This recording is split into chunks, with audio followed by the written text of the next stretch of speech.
புதிதாக அகல ரயில் பாதையாக மாற்றப்பட்டுள்ள பேரளம் காரைக்கால் வழித்தடத்தில் சிஆர்எஸ் இன்ஸ்பெக்ஷன் நடைபெற உள்ளது. இறுதிக்கட்ட ஆய்விற்கான தேதி அறிவிக்கப்பட்டுள்ளது. சுமார் 40 ஆண்டுகளுக்கு பிறகு மீண்டும் பேரளம் காரைக்கால் வழித்தடத்தில் திருநள்ளார் வழியாக ரயில்கள் இயங்க உள்ளது. மேலும் இந்த பாதையில் இறுதிக்கட்ட பணிகளான நான் இன்டர்லாக்கிங் பணிகள் பேரளத்தில் நடைபெற உள்ளது. இதன் காரணமாக திருவாரூர் வழியாக செல்லக்கூடிய பல்வேறு ரயில் சேவைகள்ல மாற்றம் செய்யப்பட்டுள்ளது. இன்றைய தினம் இதை பற்றி தான் ஒரு வீடியோ டீடைல்டா பார்க்க போறோம். சேனலுக்கு புதுசா வந்தீங்கன்னா மறக்காம சப்ஸ்கிரைப் பண்ணி பக்கத்துல பெல் ஐகானை போட்டுருங்க. அப்பதான் நான் போடுற ஒரு வீடியோட நோட்டிபிகேஷன் உடனுக்குடன் வரும். வாங்க வீடியோக்குள்ள போகலாம். சுமார் 40 ஆண்டுகளுக்கு முன்பு, அதாவது 1980 இந்த ஆண்டுகள்ல பாத்தீங்கன்னா பேரளம் காரைக்கால் இடையே திருநள்ளார் வழியாக ரயில் சேவை நிறுத்தப்பட்டது. எக்ஸாக்டா எந்த வருஷம் ட்ரெயின் சர்வீஸ் ஸ்டாப் பண்ணாங்க அப்படிங்கிறது தெரியல. தற்போது சுமார் 40 ஆண்டுகளுக்கு பிறகு மீண்டும் இந்த பாதை வழியாக ரயில்கள் இயங்க உள்ளது. மீட்டர் கேஜ் பாதையை அகல பாதையாக மாற்றக்கூடிய திட்டமாக திருச்சிராப்பள்ளி கோட்டத்தில் துவங்கப்பட்ட காரைக்கால் பேரளம் ரயில் பாதை திட்டம் தற்போது இறுதி கட்டத்தை எட்டி பணிகள் அனைத்து முடியும் தருவாயில் வந்துள்ளது.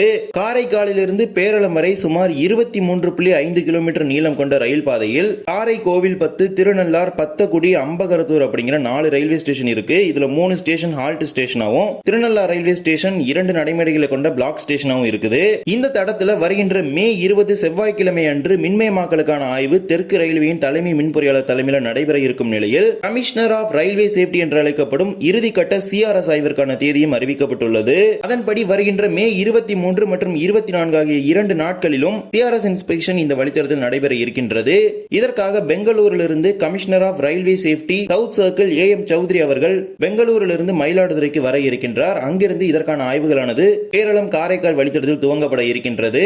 இந்த 23.5 கிலோமீட்டர் தூரத்திற்கு ஸ்டாச்சுவேட்டரி இன்ஸ்பெக்ஷன், இந்த 23.5 கிலோமீட்டர் தூரத்திற்கு சிஆர்எஸ் இன்ஸ்பெக்ஷனை 2 நாட்களுக்கு நடத்த இருக்கிறாங்க.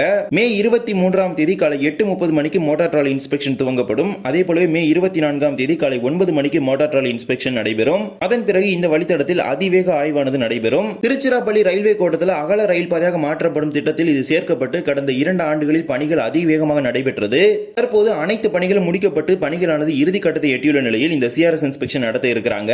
இதன் காரணமாக பேரளம் சந்திப்பில் நான் இன்டர்லாக்கிங் பணிகள் நடைபெற உள்ளது. அதாவது காரைக்கால் பேரளம் ரயில் பாதையை திருவாரூர் மயிலாடுதுறை பாதையுடன் இணைக்கக்கூடிய பணிகள் நடைபெற உள்ளது. இதன் காரணமாக இந்த வழித்தடத்தின் வழியாக செல்லக்கூடிய பல்வேறு ரயில் சேவைகள் மாற்றங்களை செஞ்சிருக்கிறாங்க. அதன்படி நாளை மே 18ஆம் தேதியிலிருந்து மே 22ஆம் தேதி வரை 5 நாட்களுக்கு இந்த மாற்றங்கள் நடைபெற உள்ளது. அதன்படி train number 66067 Mayiladuthurai Thiruvarur passenger மயிலாடுதுறையிலிருந்து தினமும் காலை 7:10 மணிக்கு புறப்பட்டு காலை 8 மணிக்கு திருவாரூர் வரக்கூடிய ரயில் மே 18, 19, 20, 22 ஆகிய 4 நாட்களும் ரத்து செய்யப்பட்டுள்ளது. மே 21ஆம் தேதி மட்டும் வழக்கம் போல இயக்கப்படும். மறுமார்க்கத்தில் train number 66024 Thiruvarur Mayiladuthurai MEMU திருவாரூரிலிருந்து காலை 8:15 மணிக்கு புறப்பட்டு மயிலாடுதுறைக்கு காலை 9:15 மணிக்கு வரக்கூடிய ரயில் மே 18, 19, 20, 22 ஆகிய 4 நாட்களும் ரத்து செய்யப்பட்டுள்ளது.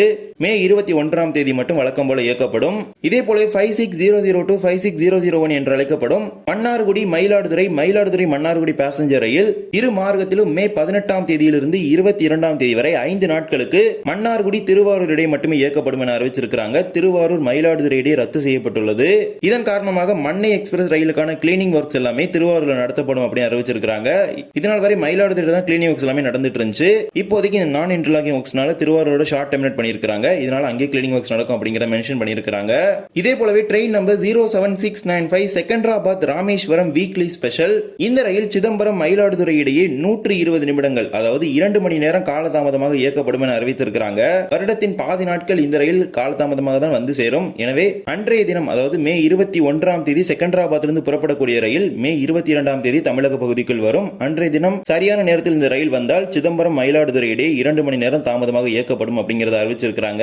இவ்வாறு தான் இந்த 5 நாட்களுக்கு மயிலாடுதுறை திருவாரூர் மார்க்கத்தில் இயங்கக்கூடிய ரயில் சேவைகள்ல மாற்றங்களை செஞ்சிருக்காங்க. நான் இன்டர்லாக்கிங் பணிகள் காரணமாக வருகின்ற மே 23 மற்றும் 24 ஆகிய 2 நாட்களும் நடைபெற உள்ள சிஆர்எஸ் இன்ஸ்பெக்ஷன் முடிந்த பிறகு இந்த வழித்தடத்தில் ரயில்கள் எத்தனை கிலோமீட்டர் வேகத்தில் இயக்கப்பட வேண்டும், மேலும் ரயில்கள் இயங்குவதற்கான ஒப்புதலை commissioner of railway safety south circle Bangalore தலைமையில் வழங்குவாங்க. அதன் பிறகு இந்த வழித்தடத்தில் சரக்கு ரயில்களும் பயணிகள் ரயில்களும் இயக்கப்படும். குறிப்பாக காரைக்கால் துறைமுகத்திற்கு செல்லக்கூடிய சரக்கு ரயில்கள் இனிமேல் நேர் பாதையாக செல்லும். அதே போலவே காரைக்கால் செல்லக்கூடிய ரயில்களும் இனிமேல் இந்த வழித்தடத்தின் வழியாக இயக்கப்படும். இதன் மூலமாக சுமார் 40 கிலோமீட்டர் தூரம் வரை பயண தூரம் என்பது குறையும். தற்போது பேரளத்திலிருந்து திருவாரூர் நாகப்பட்டினம் வழியாக சுமார் 60 கிலோமீட்டர் தூரமானது காரைக்காலுக்கு ரயில் மூலமாக வருகின்றது. இந்த வழித்தடத்தின் வழியாக செல்லும் பொழுது வெறும் 20 கிலோமீட்டர் மட்டுமே. இதன் மூலமாக பயண நேரமும் பயண தூரமும் குறைய உள்ளது காரைக்கால் நாகப்பட்டினம் போன்ற பகுதிகளுக்கு. இந்த ஒரு விஷயத்திற்காக தான் இவ்வளவு நாட்களாக இந்த பகுதி மக்கள் காத்திருந்தாங்க. தற்போது அதுவும் நடைபெற உள்ளது. இதன் மூலமாக இதனால் வரை நீண்ட நாள் கோரிக்கையாக இருந்த இந்த ஒரு பாதை திட்டம் தற்போது நிறைவு பெற உள்ளது. இந்த வழித்தடத்தில் அதிக அளவிலான பயணிகள் ரயில்களை இயக்கினால் கண்டிப்பாக காரைக்கால், நாகப்பட்டினம், வேளாங்கண்ணி போன்ற பகுதி மக்களுக்கு பயனுள்ளதாக இருக்கும். இந்த ரயில் பாதைக்கான சிஆர்எஸ் இன்ஸ்பெக்ஷன் எல்லாமே முடிஞ்சு இதற்கான ஒப்புதல் வழங்கிய பிறகு இந்த வழித்தடத்தில் ரயில்கள் இயக்கப்பட இருக்கின்றது. இந்த ஒரு மகிழ்ச்சியான செய்தியை பற்றி உங்களுடைய கருத்துக்களை கமெண்ட் செக்ஷன்ல சொல்லிட்டு போங்க. இந்த ஒரு வீடியோல தான் இந்த வீடியோ பிடிச்சிருந்தா மறக்காம like and share and subscribe பக்கத்துல பெல் ஐகானை போட்டுருங்க. அப்பதான் நான் போடுற ஒரு வீடியோட நோட்டிபிகேஷன் உடனுக்குடன் வரும். இன்னொரு வீடியோ சந்திக்கலாம். தேங்க்ஸ் ஃபார் வாட்சிங்.